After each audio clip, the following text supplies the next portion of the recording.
রমাদানকে রমাদান আল্লাহ কেন বানালেন? ইয়ারমাদুয-যুনুব আইয়ুহাররিকাহা বিআমালিস সালিহা।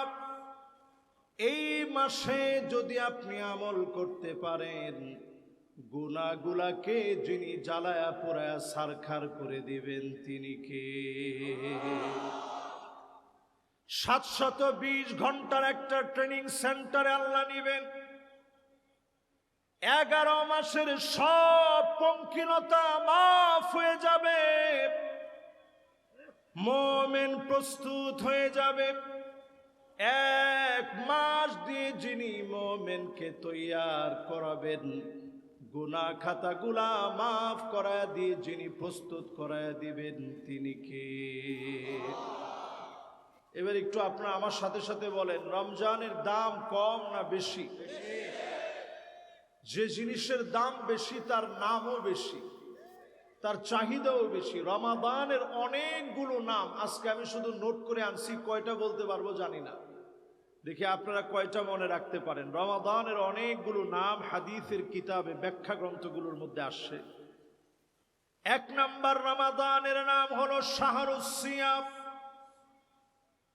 সিয়ামের মাস হচ্ছে এই রমাদান। এই রমাদানের নাম হলো শাহরুল কিয়াম। রাত জেগে আল্লাহকে ডাকবেন। রমাদানের নাম হলো শাহরুত তুহুর। আল্লাহ পাক আপনাকে পবিত্র বানায় দিবে। সাহাবায়ে কেরাম 6 মাস ধরে দোয়া করতেন। ইয়াদউন আল্লাহ সিত্তাতা শুরিন আইয়ুবাল্লিগহুম রমাদান। 6 মাস ধরে দোয়া করতেন, আল্লাহ আপনি আমাদেরকে রমজান পর্যন্ত পৌঁছায়া দেন। রমজান পর্যন্ত আল্লাহ আপনি আমাদেরকে নিয়ে যান। রমজানের আর সময় বাকি নাই। শাহরুত তুহুর চলে আসছে, শাহরুল ইসলাম চলে আসছে, শাহরুল মুআসাত চলে আসছে, শাহরু রবিউল ফুকারা। দরিদ্রদের জন্য এই মাস বসন্তকাল। এই বসন্তকাল আল্লাহ পাক দান করে দিয়েছেন। একদিকে রমজানে ডুববেন, অন্যদিকে যিনি মাফ করে দিবেন তিনি কে? 5 শ্রেণীর মানুষ সেখান থেকে এখন বুঝে যাবেন আল্লাহ আপনারা মাফ করবে কিনা। কয় শ্রেণীর মানুষ? যারা যারা আমার সামনে বসলেন, 1 নম্বরে লাগবে হুব্বুন নাস। মানুষ যদি আপনাকে ভালোবাসে, আপনি লিখে নিবেন যিনি আপনাকে রমজানে ভালোবেসে ফেলবেন তিনি কে? ক্ষমতার যেহেতু পরিবর্তন হয়েছে, রমজানও চলে আসছে, এই মাইক থেকে স্পষ্ট আমরা বলতে চাই, 24-এর বাংলাদেশের পরবর্তী সময়ে নির্বাচন পরবর্তীতে কোনো মারামারি আমরা দেখতে চাই না। ঠিকটা একটু আসতে হয়েছে, আপনারা কি দেখতে চান? আজ থেকে মিলে নেন হুব্বুন নাস। মানুষ আপনারে ভালোবাসে কিনা, জনগণের সঙ্গে গিয়ে মিলিত হয়ে যান। মানুষ যদি দিল থেকে আপনাকে ভালোবেসে নেন, বুঝে নিবেন যিনি ভালোবেসে ফেলেছেন তিনি কে?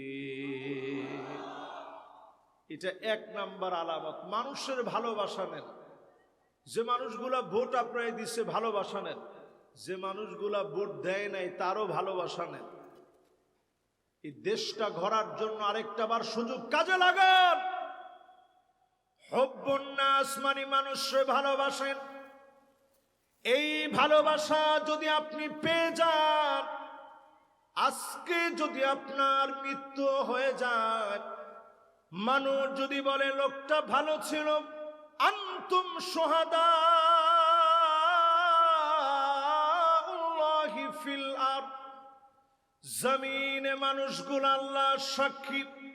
এই মানুষগুলা যদি আপনাকে ভালো বলে, লিখে নেন যিনি আপনাকে মাফ করে জান্নাতি বানায় দিবেন তিনি কে? এই রমজানে 1 নাম্বার কাজ আমাদের হাতে নিতে হবে, মানুষের ভালোবাসা অর্জন করব। পারবো ইনশাআল্লাহ?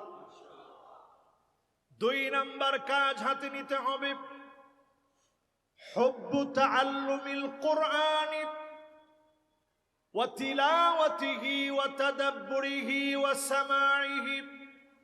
এই কোরআন শিখবেন, এই কোরআন বুঝবেন, এই কোরআন মানবেন, এই কোরআন শোনার জন্য তারাবির নামাজে যাবেন, কোরআনুল কারীমের তেলাওয়াত গুলা শুনবেন। যিনি আপনাকে প্রিয়দের প্রিয় বানায় দিবেন তিনি কে? বড় আফসোস আমাদের দেশের মানুষের জন্য, আমরা সব দেখি, সব পারি, কিন্তু সালামটা কেমনি দিতে হয় অনেক বড় বড় নেতারাও আমরা পারি না। ঠিকটা এত আস্তে করলে আমি একলা হয়ে যাব না, একটু জোরে কন, ঠিক নেই? অনেকে সালাম দেয়, সালাম শুনলে মনে হয় চাইল কম, সালকম সালকম মানে চাইল কম, চাইল কম। বিশ্লেষণ না করলে বোঝা যায় না যে সালামটা কি দিছে।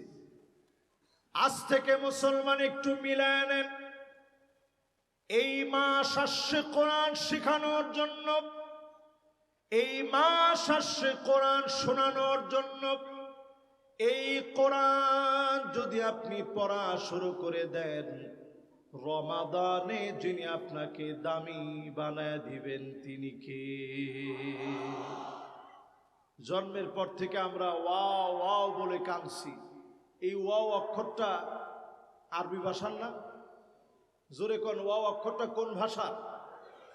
এই কোরআনুল কারীম পড়া শুরু করেন, সাহাবায়ে কেরাম এত পরিমাণ কোরআন পড়তেন, মসজিদ থেকে বের হতেন না, সামান্য খেজুর খেয়ে একটুখানি পানি খেয়ে মসজিদে বসতেন, সারা দিন ধরে মসজিদে থাকতেন, একজন আর একজনকে ডেকে ডেকে বলতেন, এত লম্বা সময় ধরে কেন বসা? জবাব দিয়ে বলতেন, নুতাহিরু সিয়ামানা, আমরা আমাদের রোজাকে পবিত্র বানাচ্ছি। রমজানকে যদি কবুল করাতে চান, সিয়াম সাধনা যদি কবুল বানাতে চান, কোরআনুল কারীমের তেলাওয়াত বেশি বেশি করেন। রমজানকে যিনি দামি বানায় দিবেন তিনি কি? তাহলে বলেন তো 1 নাম্বারটা কি? মানুষের ভালোবাসা নিবেন, 1 নাম্বারটা কি? এবার 2 নাম্বারটা বলেন তো কি? কোরআন পড়বেন। 2 নাম্বারটা কি? এবার আবার একটু জিজ্ঞাসা করি, 1 নাম্বারটা কি? মাশাআল্লাহ, 1 নাম্বারটা মানুষের ভালোবাসা নিবেন। আমাদের দেশের অনেকেই দেখবেন বলে যে হুজুর আমি একবার স্ট্রেট ফরওয়ার্ড, ডাইরেক্ট বলি। স্ট্রেট ফরওয়ার্ড হতে আল্লাহ বলে নাই, আপনি মানুষের ভালোবাসা নিতে আল্লাহ শিখিয়েছে। ওয়ালাউ কুনতা ফাযযান গালিযাল কলব লান ফাদ্দু মিন হাওলিক। নবী কর্কশ ভাষাভাষী যদি আপনি হতেন, চারদিকে আপনি কাউরে খুঁজে পেতেন না। নমনীয় হন, সহনীয় হন, সুন্দর করে ভালোবাসা নিয়ে নরম সুরে কথা বলেন। আপনাকে যিনি দামি বানায়া দিবেন তিনি কে?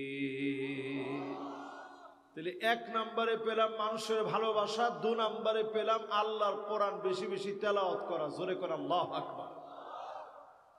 এবার আসেন 3 নম্বরে আমার ভাইয়েরা, ইত্তিবাউস সুন্নাহ। আল্লাহর নবীর সুন্নাত গুলাকে আপনি মানেন, একটা একটা সুন্নাত করে মানেন। যত বেশি সুন্নাত আপনি মানবেন, যিনি আপনাকে দামি বানায় দিবেন তিনি কে? এই সমাজের ভিতরে কয়জন আমরা সুন্নত মানি? রমজান আসার আগে এখনই সুইচটা বন্ধ করা দরকার। ফ্যানের সুইচটা দেখবেন ঘুরতে থাকে, যখন আপনি বন্ধ করেন এরপরও ঘুরতেছে। 720 ঘন্টার ট্রেনিং সেন্টারে আল্লাহ আপনাকে নেবেন। নবীজির সুন্নাত গুলো আপনি মানেন। ফানজুরু আম্মান তাখুযুনা দীনাকুম, চুলের গোড়া থেকে নিয়ে পায়ের তালু পর্যন্ত নবীজির সুন্নাহ মানেন। সুন্নাহ মানলে যিনি দামি বানায় দিবেন তিনি কে? 3 নম্বরে আসছি আমরা। জোরে কইতে হইব, কয় নাম্বার? তাহলে কোন 1 নাম্বারটা কি? লিল্লাহে তাকবীর। এই যে মাশাআল্লাহ একটু মুখস্থ হইছে, সওয়াব হচ্ছে। কেমন সওয়াব? খায়রুন লাকা মিন আন তুসাল্লিয়া আলফু রাকাআহ, 1000 রাকাতের চাইতে বেশি সওয়াব বান্দার আমলনামায় আল্লাহ দিয়ে দিবে। জোরে কোন আল্লাহু আকবার। তাহলে কোন 1 নাম্বারটা কি? মানুষের ভালোবাসা। জোরে কোন 1 নাম্বারটা কি? 2 নাম্বার কোরআন নিজে পড়বেন, বুঝবেন, আমল করবেন, পার্লামেন্টে আল্লাহর কোরআনের বিধানকে চালু করবেন। জোরে কোন আল্লাহু আকবার। 3 নম্বরে প্রিয় ভাইরা আমার সুন্নাহ মানবেন।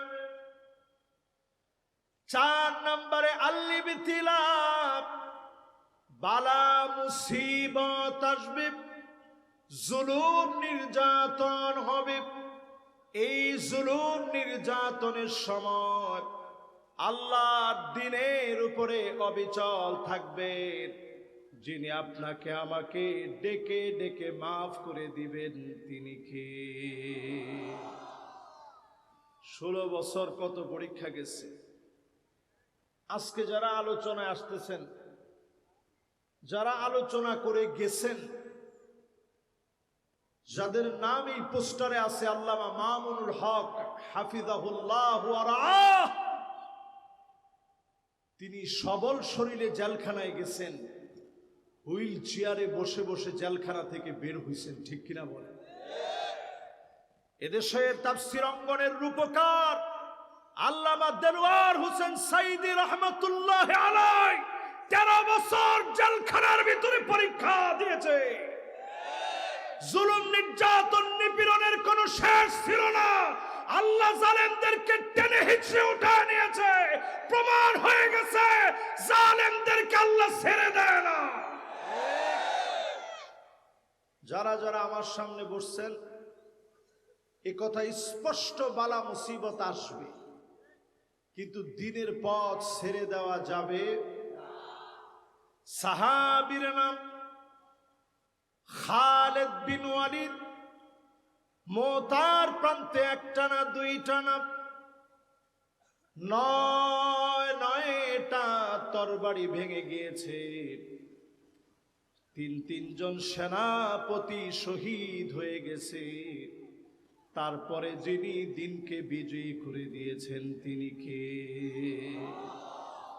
শুধু তাই না আমার ভাইরা, তারেক বিন জিয়াদ। এই বছর আমি মরক্কোয় গেছি। তারেক বিন জিয়াদ মুসলিম ইতিহাসের অত্যন্ত প্রহরী একজন রণতুর্যবাদক মুসলিম বীর। তারেক বিন জিয়াদের মতো বীর সিপাহী, উনি যখন আটলান্টিক মহাসাগরটা পাড়ি দিয়ে চলে গেছে, সামনে সব খ্রিস্টানরা বসে আছে, অস্ত্র শস্ত্র নিয়ে সব প্রস্তুত হয়ে গেছে। তারেক বিন জিয়াদ একটু ভয় পায় না। মাত্র 7,000 লোক ওনার সাথে। ওই যুগে কোনো মাইক ছিল না। তারেক বিন জিয়াদ তিনি দ্ব্যর্থহীন কণ্ঠে বললেন, লা মালজা ওয়ালা মানজা মিনকা ইল্লা ইলাইক। আল্লাহ, আপনি ছাড়া আমাদের যাওয়ার কোনো জায়গা নেই। এমন স্পিরিটে তিনি কথাটা বললেন, ওনার সামনে যারা ছিল সবাই এক যুগে তাকবীর দিলেন। তাকবীর, আল্লাহু আকবার। পুরা মুসলিম সমাজের ভিতরে যেন আগ্নেয়গিরি ফেটে পড়েছে, এমন ভাবে স্পিরিট ছড়ায় গেল। খ্রিস্টানরা বলতে বাধ্য হলো, ইন্না রাআইনা কওমান মা তারিক বিন জিয়াদ, আমরা তারিক বিন জিয়াদের সময় তার সঙ্গে এমন সৈন্যবাহিনী দেখেছি, লাউ আরাদু আইয়াখলা আল জাবাল লাখালাউ, তারা যদি পাহাড়কে দেখে যদি বলতো পাহাড় এই মুহূর্তে তুমি সরে যাও, এক মুহূর্তের ভিতরে পাহাড় তার জায়গা থেকে সরে যেত। এরকম বীর সেনানীদেরকে দিয়ে এই জমিনে আল্লাহ পাক দ্বীনকে কায়েম করেছে। জোরে করে আল্লাহু আকবার। আমরা যারা সামনে বসছি, 4 নাম্বার পয়েন্ট, আল ইবতিলা, বালা মুসিবত আসবে, অবিচল থাকতে হবে। যিনি বিজয় দিবেন তিনি কে? আমার আপনার কাজ হলো আস-সাইয়ু মিন্না, চেষ্টা আমি আপনি চালায় যাব। ওয়াল ইতমামু মিনাল্লাহ, আল্লাহ পাক পরিপূর্ণতা দিয়ে দিবেন। আমি আপনি চেষ্টা করে গেলে যিনি পরিপূর্ণতা দিয়ে দিবেন তিনি কে? এবার আসেন 5 নাম্বার। 5 নম্বরে আল্লাহ আমাকে আপনাকে রমজানে কদ্দুর ভালোবাসছেন বুঝবেন কেমনে? নবী করিম সাল্লাল্লাহু আলাইহি সাল্লামের কাছে সাহাবায়ে কেরাম প্রশ্ন করলেন, ওগো নবীজি কেমনে বুঝবো আল্লাহ ভালোবেসে ফেলেছেন? নবীজি বললেন, শোনো, আইয়ুফিকাহা বিআমালিন সালিহিন ক্বাবলা মাউতিহি, মৌতের আগে কোনো না কোনো ভালো কাজ আল্লাহ করাবেন। ভালো কাজের মাধ্যমে যিনি মাফ করে দিবেন তিনি কে?